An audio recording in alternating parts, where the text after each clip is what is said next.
Sa siksikang Maynila, may isang bahay na nagsisilbing tagpuan ng mga pangarap. Ito ang tahanan ng mga estudyanteng naniniwala pa rin sa liwanag ng reforma.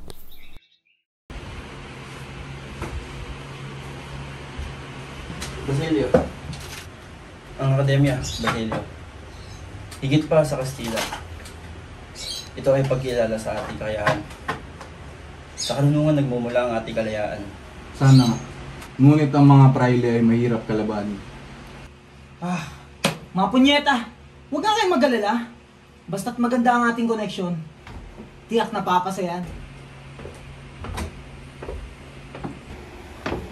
Mga Indio, ang kailangan ay kamay na bakal, hindi diploma.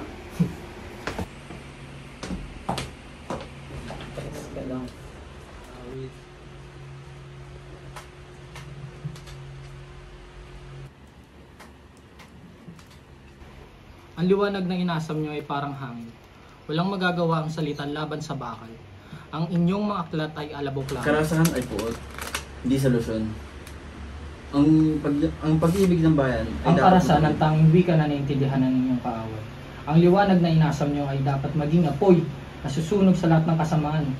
Kung hindi mamamatay ang bayan, paano ulit ito mabubuhay? Hindi mo ba naisip, Simon? Marami ang madadamay. Manatili kayong bulag at talipin. Ang binhi ng pot ay naiyasit na. Ilang araw lamang ang lumipas at ang usap-usapan tungkol sa akademya ay natabunan ng balita ng kaguluhan sa parya. Ang paghahanap ng liwanag ay humintong sa dilim.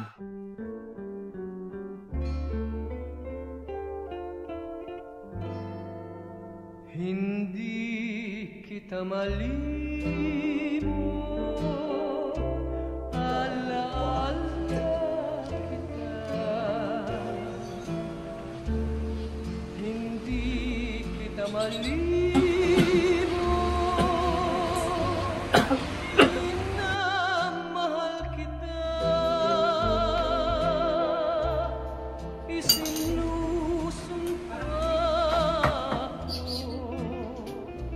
sa iyong kaganda.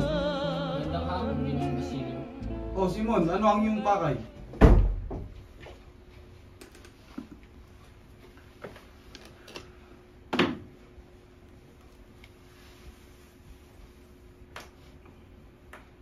Basilio, hindi mo na kailangan magdusa pa.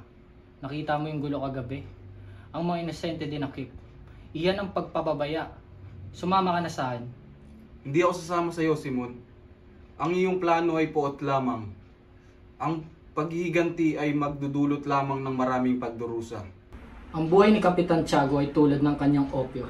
Isang ilusyon, walang dahilan para manatili. Iligtas mo ang iyong sarili at maging bayani ng bayan. Ang lahat ng pag-asa ay pumanaw. Wala na bang dahilan para maniwala sa nagbuhasan? Ano? Huwag kang mag-ilusyon! Pumanaw na siya, Ginoong Simon. Pumanaw na si Maria Clara kagabi. Si Maria? Wala na siya? Wala na. Kung gayon, wala na makakapigil sa akin.